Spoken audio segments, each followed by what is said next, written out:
All right, so physics chapter 1 is called a physics toolkit, and what it's going to walk through is all these basic things that we need to know to get started in our physics, okay, which is unit conversions, significant figures, different types of measurements, things like that. Okay, so this is chapter 1, and we're going to get through quite a bit of this today, mostly focusing on unit conversions and significant figures.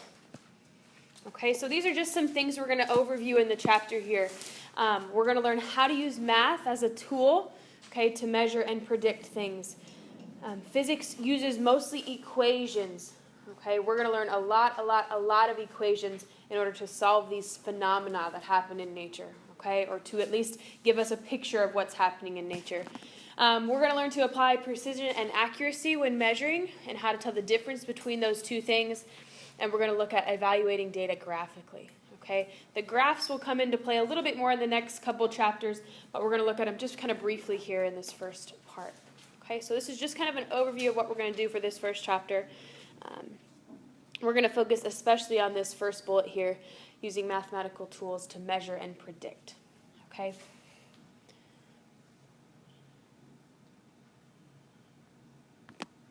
Okay, so this question is very, very complex, and we're not going to talk about nearly as much as what this question really prompts, okay? But we're going to talk just about basically these three little bullets here. Energy, matter, and the relationship between the two, okay? We're looking at a physical science here, which means we're not dealing with living things, okay? We're dealing with energy, matter, and the relationship between those two things, mostly involving motion, okay?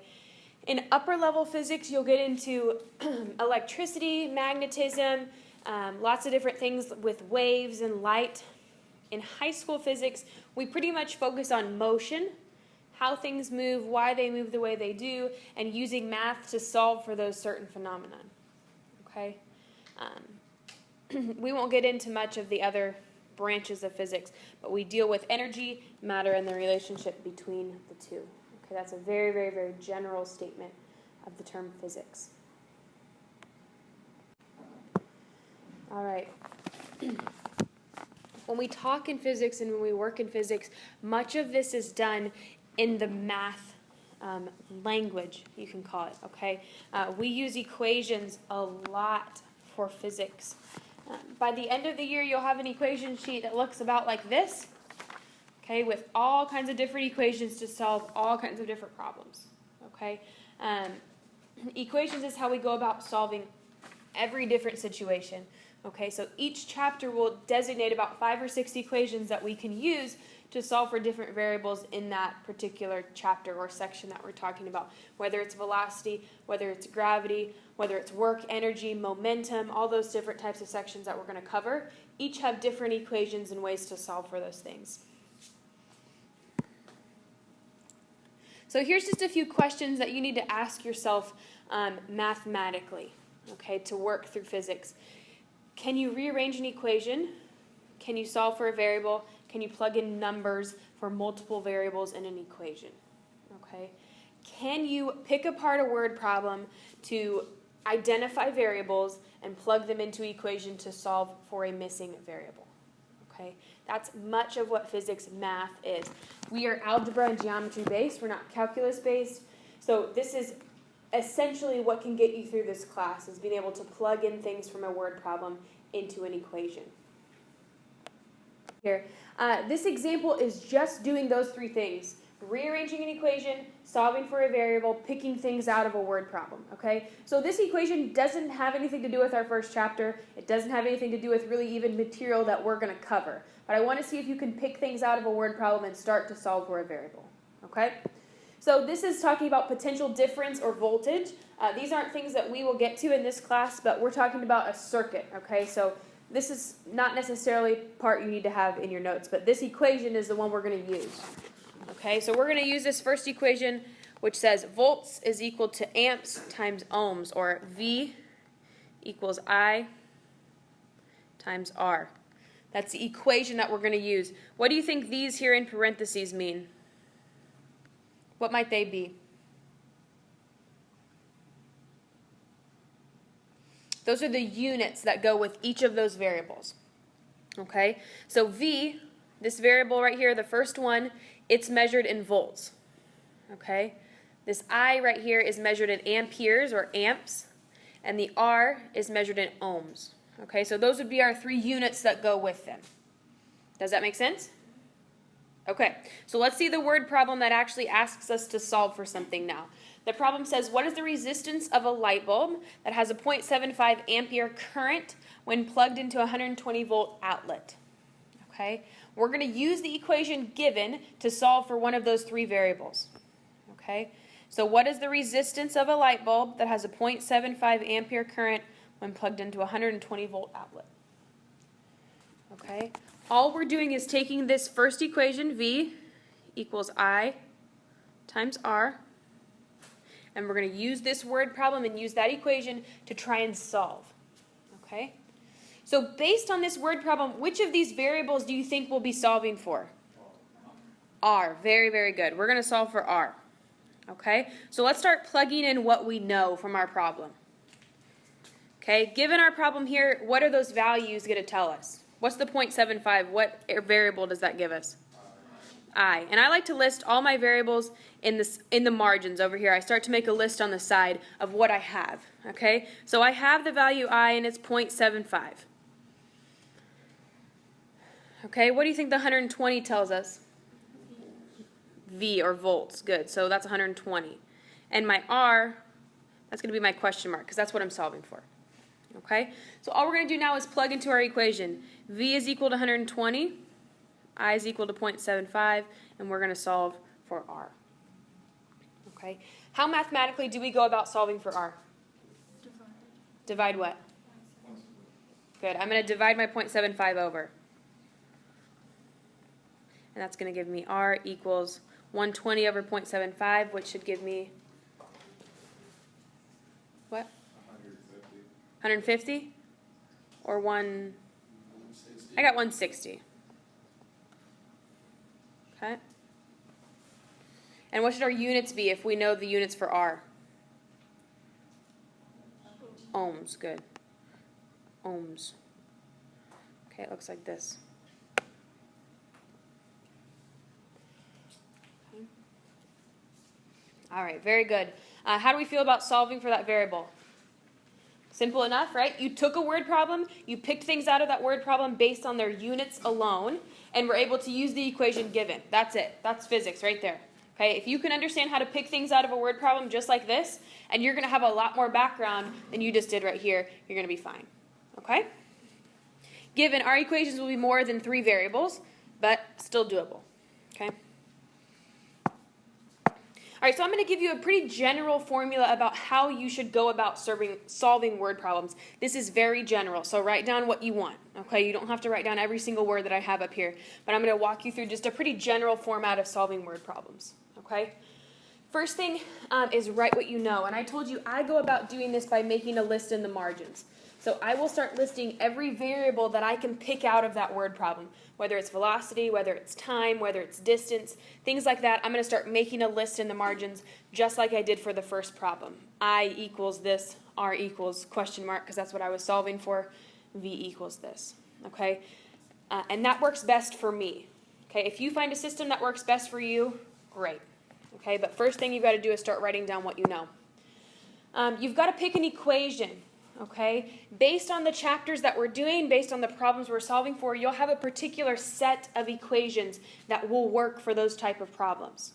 Okay, so the way you go about picking an equation is based on the variables you're given. Okay, we're going to look at what we have. We're going to scan our equation sheet, say I have this, this, this, and this. That works for equation number 2. That's the one I should probably be using. Okay, that's simple enough, right? That makes sense. But go ahead and write that equation out, okay, or at least know or be aware of what equation you should be using. Your next step is to find out what you should be solving for, okay? How did we know in that first example problem which variable that we even needed to solve for? How did we know that?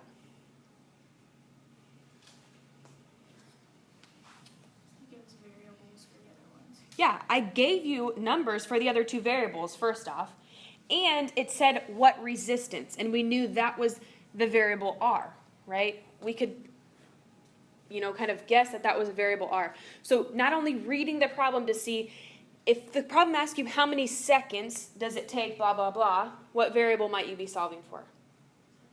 Yeah, seconds or time, right? That might be what I'm looking for. Okay, so you're going to have to read your problem, see what that is. If nothing else, it's the variable that's left over, okay, that you don't have an answer for. That's what you're solving, okay?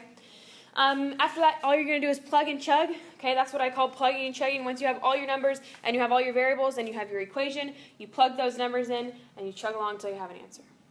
Okay, so plug and chug once you have your variables. If you'd rather rearrange first, you can do that. If you'd rather rearrange after you plug your numbers in, you can do that. Either way, I don't care. Okay? I don't care how you choose to go about that. Whether you rearrange your problem first or after the numbers are plugged in, I don't care. I like to plug in numbers first. Some people like to rearrange the whole equation first, then plug in. Doesn't make a difference. Okay? Okay? So these are two questions that we have to answer. Does it make sense, and does it have the correct units? Okay? We want to check those two things. I'll give it in physics problems. Sometimes the answer doesn't seem like it makes sense, and that's okay. Okay? Sometimes I make problems up that don't work out all the time. So you just have to kind of work along, but you should have an idea in your mind of what type of number you should be expecting, large or small, in a general sense. Okay? We want to just make sure that we check these things on homework and especially on tests, especially for units. Okay? We want to label all of our answers with correct units, whether it's seconds, velocity, meters per second, things like that. Okay? Very good. All right, let's talk about the SI system of measurement.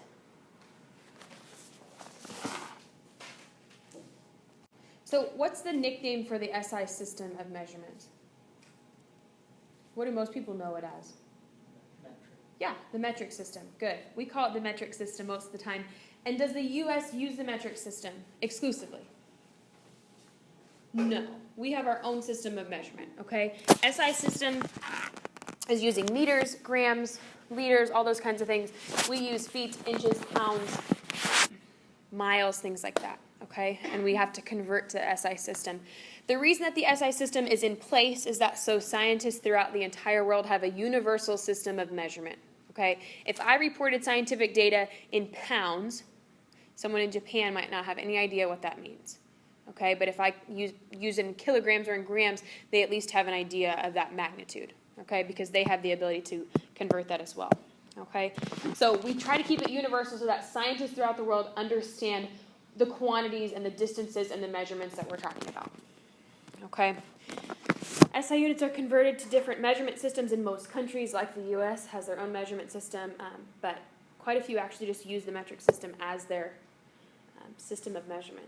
Makes it a little easier for them, okay? So here's the base units that we need to know. You need to know the top 4 base units on this chart, okay, which are length, mass, time, and temperature. These are 4 that you need to have down. The bottom 3 we don't necessarily get to, so I'm not as concerned about, but you need to have the top 4 of those: length, mass, time, and temperature. Does that chart need to be made bigger so you can see it? Let me explain the chart just a little bit before you get writing.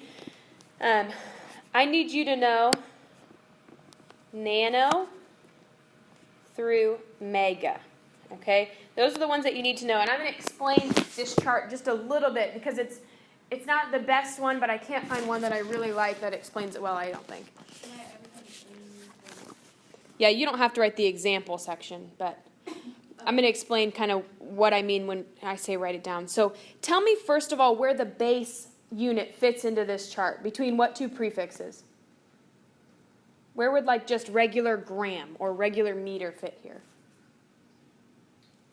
Between what 2 spaces on the chart? Yes, between deci and kilo. Exactly. That's where the base fits, right here. Okay? So prefixes above that line, here to here, are they bigger or smaller than the base unit? They're smaller. Good. They're smaller. Okay? So what this chart is telling us is that 1 centimeter, or centa, whatever, is 1/100th of a meter. Okay? Does that make sense? Well, a centimeter is 1/100th of a meter, so it's smaller. Okay? So you can write it just like this if that's how you choose. That's fine. I like to think of the bigger unit being a 1 and the smaller unit kind of adding up to that. So I would say 1 meter is 100 centimeters. 1 meter is 10 decimeters.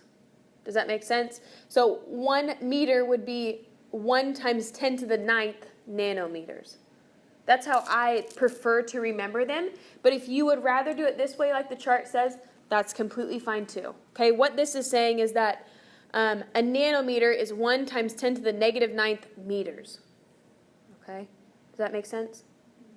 Okay, and then below the chart, what it's saying is that a kilometer is 1,000 meters, a megameter is 1 million meters. Okay, so that's exactly how we were thinking anyway. Okay, so go ahead and get this chart written down however you'd like, whether it's exactly like this or whether it's how I was talking about. All right, so let's look at some unit conversions. Okay, how many of you are familiar with unit conversions? With the T-chart system? Okay, let's try some of these. So we're going to start with a US system conversion, and then we're going to try an SI conversion, and we'll see which one we think is easier. Okay. First thing that we do with a unit conversion is write what you know. Okay, write what you know. So we know from this problem that we're going to start with 193 inches, and we want to find out what that quantity is in miles. Okay, so we're going to start with 193 inches, and we're going to make our T. Okay, that's where the term T-chart comes from.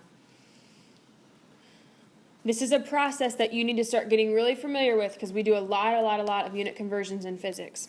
Okay, so from our T-chart, we want to go inches to miles. What would be the logical process to go from inches to miles? To go inches to feet, and then feet to miles. Yeah, so we'll go inches to feet. So if I want to get rid of inches and go to feet, where do those two things go in my T-chart? Inches should go where? On the bottom. Good. Opposite of where it started. Okay? Catty corner from where it started, or diagonal.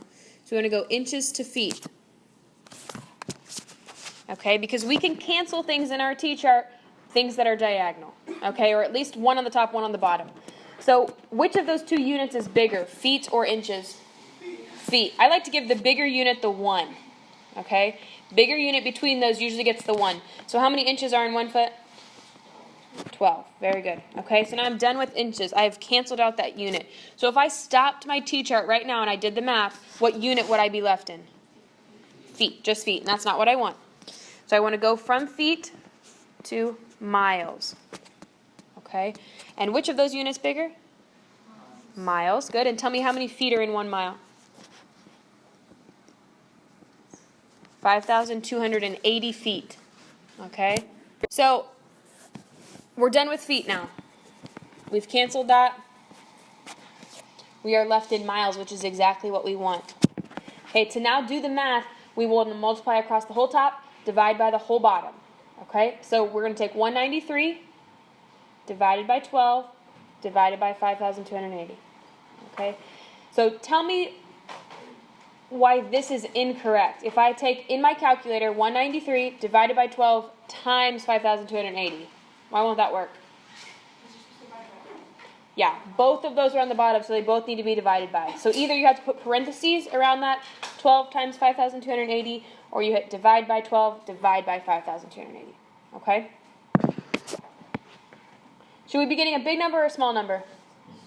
We should be getting a small number. Good. That's one of those things we start thinking out. We should be having a small number here. And we get about what? What'd you get? Ethan, what'd you get? Very good. 0.003 miles. Okay, do we all agree with that? Very good, very good. Okay, so there's our US system conversions. Let's try an SI unit now. We're going to go, let's see, 1,382,013 millimeters to meters. So first thing we want to do is write what we know.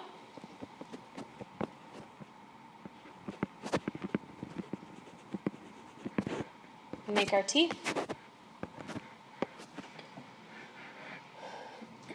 So here, how many steps are we going to need in our T-chart? Just one? Can we go directly, can we go directly from millimeters to meters? Yeah, we can. We could go millimeters to centimeters to meters if we wanted, but we know that the conversion factor between those two, because we just wrote it in our chart, okay? So we can go millimeters to meters, okay? And which of those is the larger unit? Meters, good. So meters gets the 1, and you tell me how many millimeters are in a meter.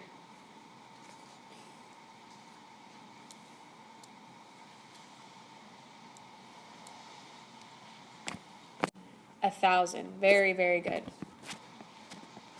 Okay, so on your chart, it tells you that 1 millimeter is 10 to the negative third of a meter. Okay, if you want to look at it the other way, you just flip-flop the sign on your scientific notation. So 10 to the third millimeters would equal 1 meter. Okay, and 10 to the third is 1,000. Does that part make sense? Okay, very good. So we've crossed out millimeters. All we're going to do is move that decimal place 3 positions. Are we going to move it 3 to the left or 3 to the right?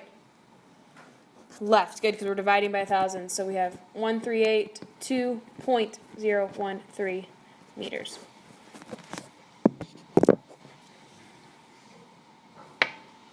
Not something you have to have word for word in your notes. I just want to make sure you understand the importance of consistent units throughout your problems. Okay? We've got to make sure that in physics problems, you have to have the same units. So you can't have part of your equation solving in grams, part of it in kilograms, okay? Or part of it in meters and part of it in centimeters. If you have inconsistent units like that, your answer could be off by powers of 10, okay? Instead of 100, you could be getting 10,000 or something like that, okay? We want to make sure that we use very consistent units throughout the entire process, okay? So if you are finding that for some reason your units aren't turning out, they're not coming out correctly, the easiest way for you to try and solve that is to solve the equation with units only, with no numbers. Just working out the math to make sure that the correct units are canceling in the correct spots and that you're getting your answer in the exact units you need. Okay, so if you're having trouble with that, try to do just a few of the problems with units only, okay, instead of with numbers plugged in. Does that make sense? Okay, so consistent units are very, very important. So when you're reading your word problem, don't just look for numbers. Make sure you read the units that go with it. Okay? All right. So here's our conversion factors that go between US and SI. These you need to have in your notes as well. I would put a star maybe by these 3 right here. Inch to centimeter, feet to meter, and pound to kilogram. Those are 3 that we'll use a lot. The other 2 I would have in your notes for reference in other cases. All right, we're going to do a different kind of conversion. This is a velocity conversion. So we're going from kilometers per hour to meters per second. This is a really, really applicable physics conversion. We'll do this one a lot, okay? So let's start out with what we know. Okay.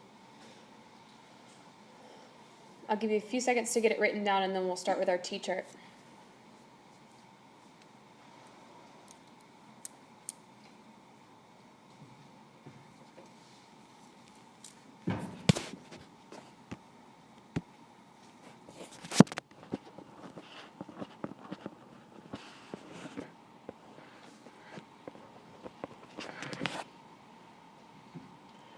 Okay, with this unit, since it's kilometers per hour, the per, what's that typically mean?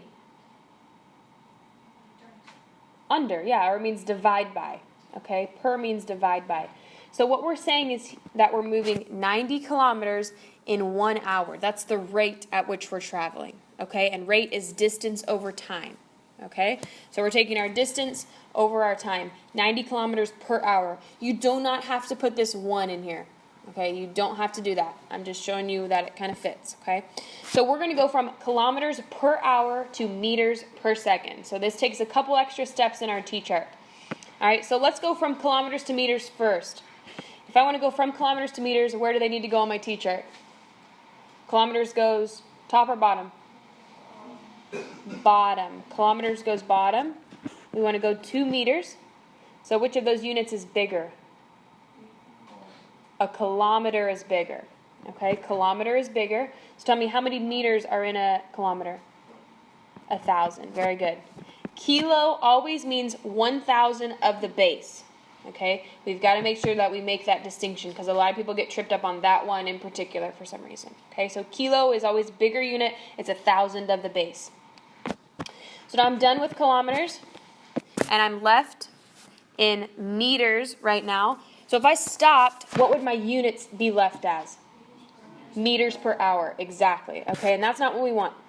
So let's get rid of hours. And in order to do that, where would we put hours? On the top. Very good. And we can go hours to seconds, or we can go hours to minutes to seconds if we want. Do we know how many seconds are in an hour? Okay, let's go hours to minutes to seconds then. So we'll go hours to minutes. The hour is bigger. How many minutes? Very good. 60 minutes in 1 hour. So I'm done with hours now. Done with hours. And now if I stopped right there, what would my units be reading? Meters per minute, which is still not what we want. So minutes goes on the top, seconds goes on the bottom. I can cancel my units. I know 1 minute is equal to 60 seconds. Okay, now I am left with meters per second, which is exactly what I wanted. Meters over seconds. Okay, so we're going to multiply across the whole top, hit enter. Divide by 60, divide by 60. Okay, or divide by parentheses 60 times 60 parentheses.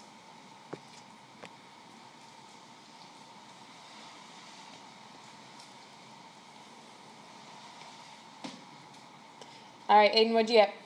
25 meters per second. Perfect. Do we agree? Very good. Very good. Okay, we can go straight from hours to seconds using what conversion factor? What would be our conversion factor if we want to go hours to seconds? If I know there's 60 seconds in a minute and 60 minutes, exactly. I could say 1 hour is equal to 3,600 seconds. Okay, because 60 times 60 is 3,600. So that can be a little quicker, one step out of your T-chart that you can drop. Okay? All right, very good. Let's try another one. How many seconds are in a leap year? We're not given any numbers here. How do we even start? What do we know? Solving for seconds. Exactly. We know how many days are in a leap year, and how many are there?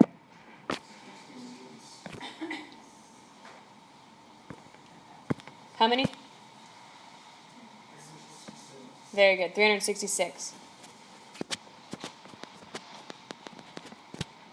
366 days.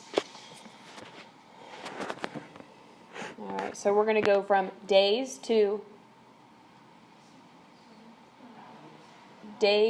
hours to seconds. Yep, good. We want to go smaller. So we would put days on the bottom, and we want to go hours on top. Okay, which of those is a bigger unit? Days. So I know 1 day is equal to 24 hours. And I know from hour to seconds, we just said we could have a little shortcut there. So I know 1 hour is equal to 3,600 seconds. Okay, you could still go hours to minutes, minutes to seconds. That's fine. Okay, that's just one little extra step. So I've crossed off my days, I've crossed off my hours. That way I know that my units are done correctly. Okay, in a T-chart, I very, very, very strongly encourage you to keep the units through the whole thing. Otherwise, you're going to flip-flop one of them one time. Okay, and it's going to make the whole thing off. So make sure that they are consistent and they can cross diagonally. Okay, or at least one on top, one on bottom. Should you get a big number or a small number? Big. All right, what'd you get? Josh, tell me what you got. Okay.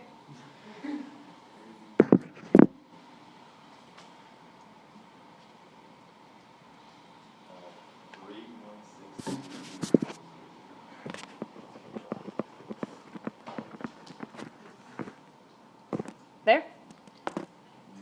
Am I missing a number? All right, perfect. Thank you. 2, 2, 4, 0, 0. Okay. So 31 million something. Okay, let's put that in scientific notation. 3.16 times 10 to the what?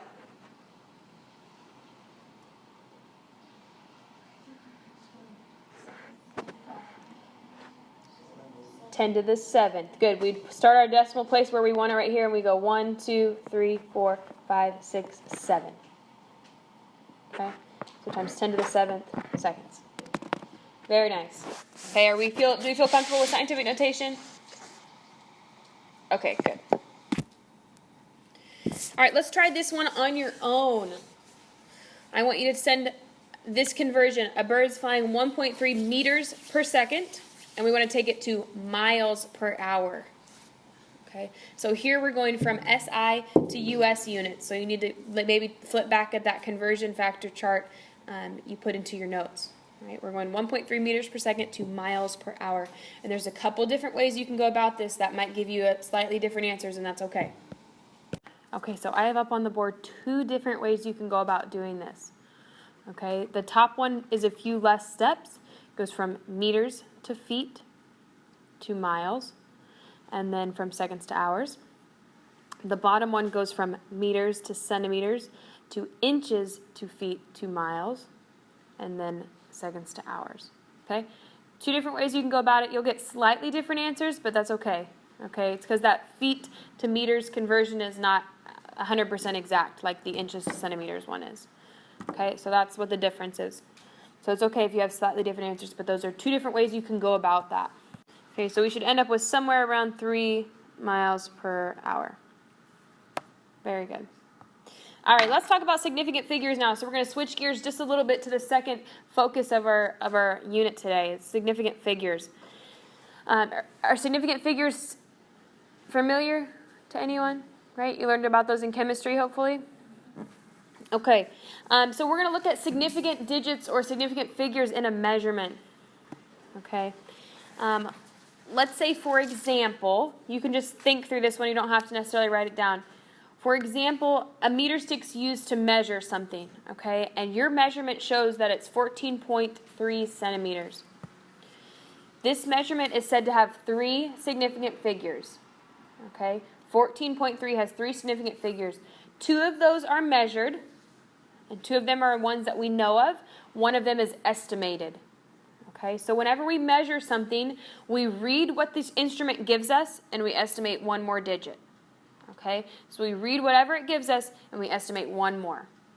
Okay, so if we're dealing with this particular measurement system, this tells us that it measured to the whole centimeter, and they guessed somewhere between those next centimeter marks, it was about a third of that, okay, or 0.3 of that next centimeter. Does that make sense? Okay. So that last digit is going to be estimated on all these measurements that were given. So let's look at our rules for significant figures. Any digit that's not a 0 is always significant. Okay? Any non-zero digit is significant all the time, always. Okay.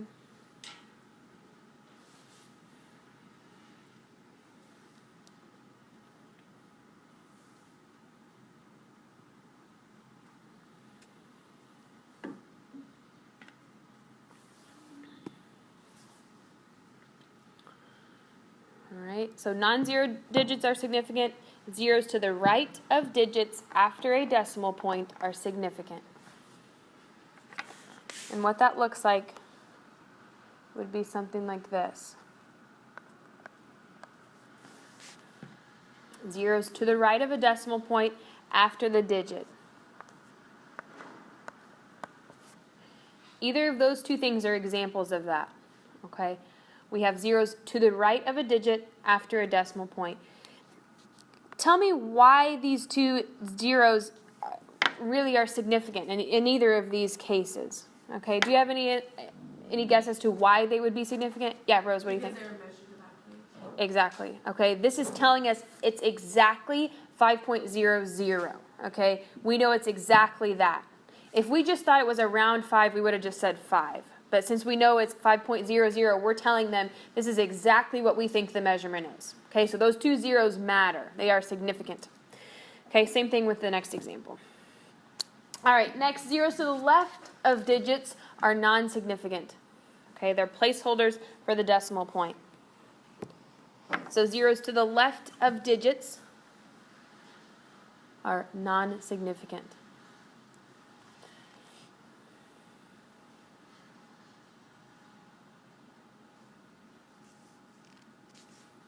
So let's look at this example right here, 0.0860. How many sig figs do you see there? Okay, you think 4? Who thinks 4? And who thinks 5? Raise your hand if you think you see 5 significant figures. Raise your hand if you think you see 4. Raise your hand if you think you see 3. There are 3 significant figures here. So these 2 zeros to the left are both non-significant. The only time they are significant after the decimal point is if there's digits before it. Okay? So this guy right here is significant. The first 2 are not. They're just placeholders. Okay, that's what we call them. They're placeholders. This 0 is to the right of digits after a decimal point, so it's significant. This little guy right here. These 2 are both to the left of digits. Okay? Those are non-significant. Okay? And one more rule that I don't think I have listed up here, but zeros between digits are significant. Okay? So some people, yeah. I still don't think I have it up here. So zeros between digits are significant. You can write that down also.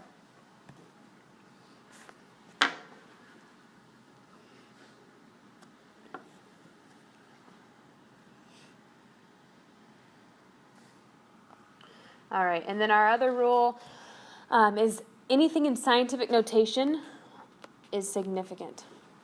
All numbers used in scientific notation are significant. And when I say numbers used in scientific notation, I mean the face, what you see right there. Okay?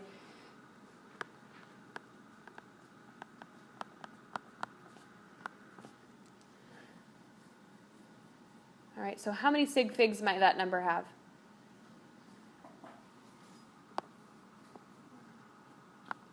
I heard 4. How many people agree with that? Yes. Okay, we don't expand the number and then tell us how many. Okay, that's not how it works. It's just what we can see right here. Those digits are all significant. Okay, and if it was written like this,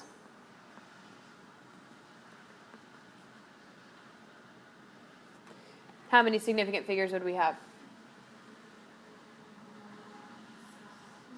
6. 6. 1, 2, 3, 4, 5, 6. Very good. Okay, everything on that face value in scientific notation is significant. Okay, let's talk about ambiguous numbers. These are numbers that we don't know. We can't tell how many significant figures they have because they have zeros at the end. Okay, these are numbers that have zeros at the end. So ambiguous numbers always have these little trailing zeros right here that make us unsure of how many sig figs they're talking about.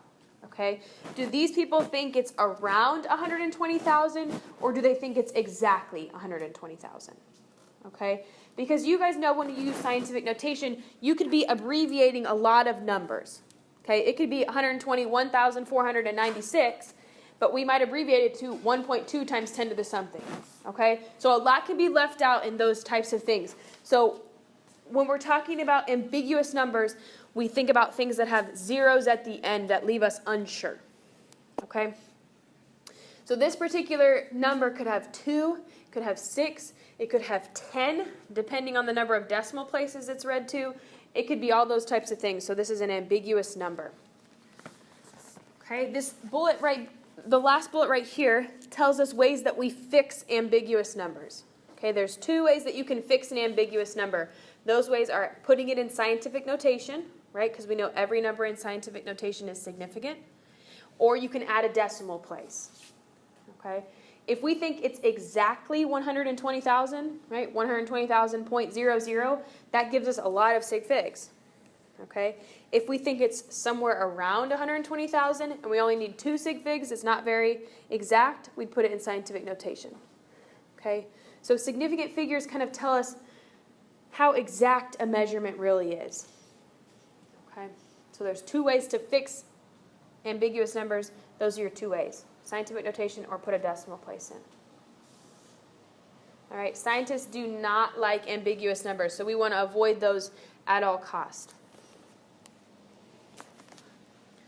Okay, is this number ambiguous?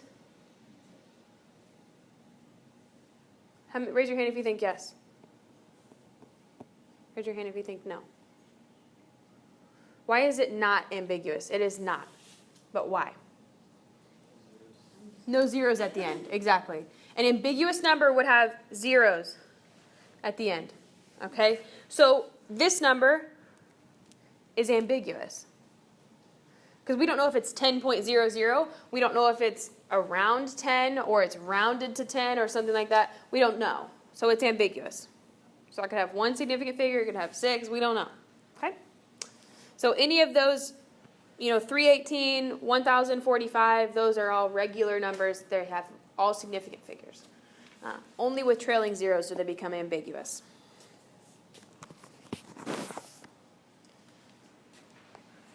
Okay, we are almost done, so please just bear with me for the last couple minutes here, okay? We're going to talk about math rules for significant figures now. When we're doing math calculations and we want to keep our significant figures consistent, how do we do that? Okay? When we're adding or subtracting, we do the math first. You always just do the math like you're supposed to. At the end, you're going to round your answers, okay? So do the math, then you're going to round your answer to correspond to the least precise value involved. Okay, least precise value involved, that means the fewest number of decimal places. Okay, so when you're adding and you're subtracting, you're looking at number of decimal places.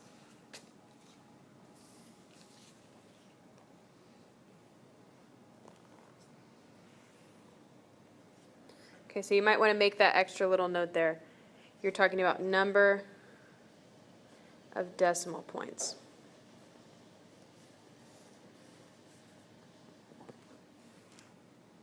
Okay, that's what your least precise value is the fewest number of decimal points. Because 12.195 is much more precise than just 12. Okay, so 12 has no decimal points, not very precise. Okay, so let's look at my current problem right here. Does my answer show the correct number of significant figures?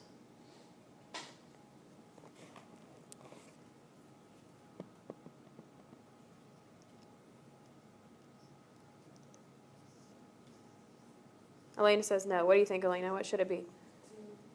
Two what? Places in front of the decimal. You think there should be 2 decimal points instead of 3? Okay?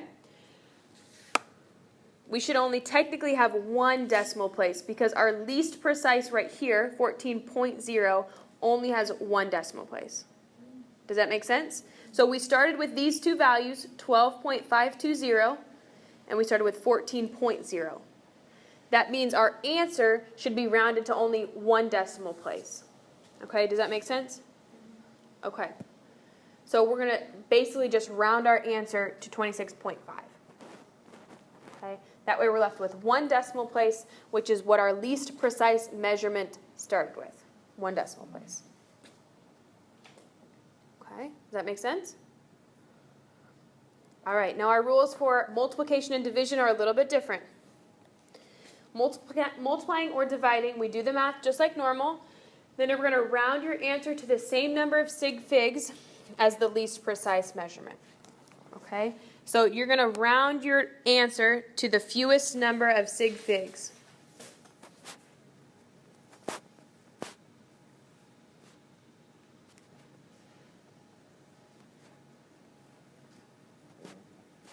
Fewest number of SigFigs given. All right, given. There it goes.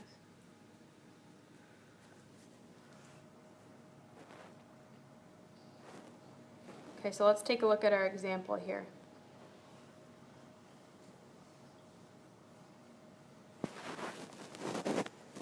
Here's our example problem, 2.40 times 12. Okay, so when we add and subtract, we look at decimal points. When we multiply and divide, we look at number of significant figures. So how many significant figures does this value have right here? 3. Good. And how many significant figures does this value have? 2. Is this number ambiguous? 12? No. No trailing zeros. Okay, so if this number has 2 significant figures and this number has 3, how many sig figs should our answer contain? 2. It should contain 2 significant figures. So how do we get 28.8 to only have 2 sig figs? You just round it up. Okay, so we're going to round it to 2 sig figs, which gives us 29.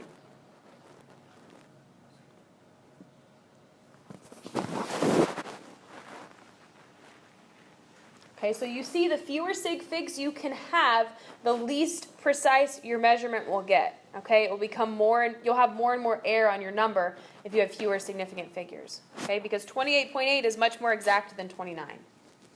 Yeah? Okay. Let's try just a couple of these, and then that'll be it for today. Okay.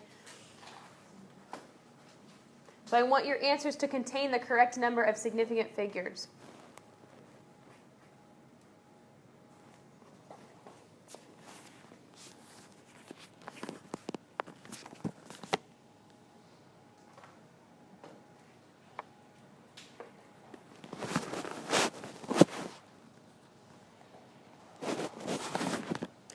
All right, 139 right here has 3 sig figs.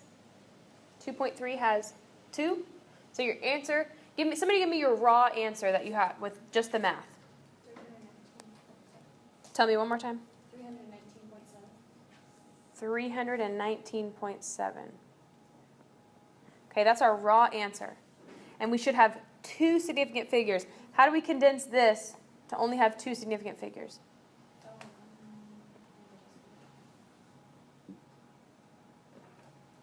Any ideas? Round it to what? 320. What's wrong with 320? It's ambiguous, so that still doesn't work. So what can we do to fix the ambiguous number? If I add a decimal place, put it in scientific notation. If I add a decimal place, then I'm back to 4 sig figs, which I don't need that. So what I'm going to do is I'm going to make this 3.2 times 10 to the what? 10 to the second. Good, because I would take my decimal place right there and move it 2 places. Okay?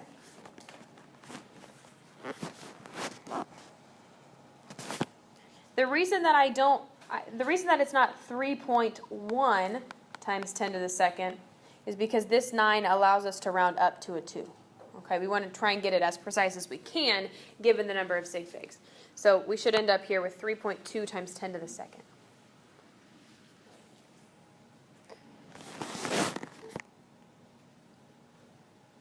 All right, does someone have the raw number for the second problem? 26.281, is that what you said? Okay.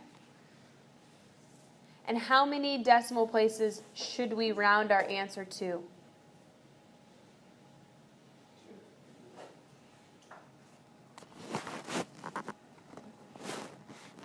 Raise your hand if you think 2 decimal places. Okay, what if you think 3 decimal places? Or 1? Should be 1 decimal place. Because we look back at our math, this one has 3, this one has 1, this one has 2, and this one has 1. Okay, so our fewest number of decimal places is 1. That means our answer has to be rounded to 1 decimal place. So that gives us 26.3 centimeters.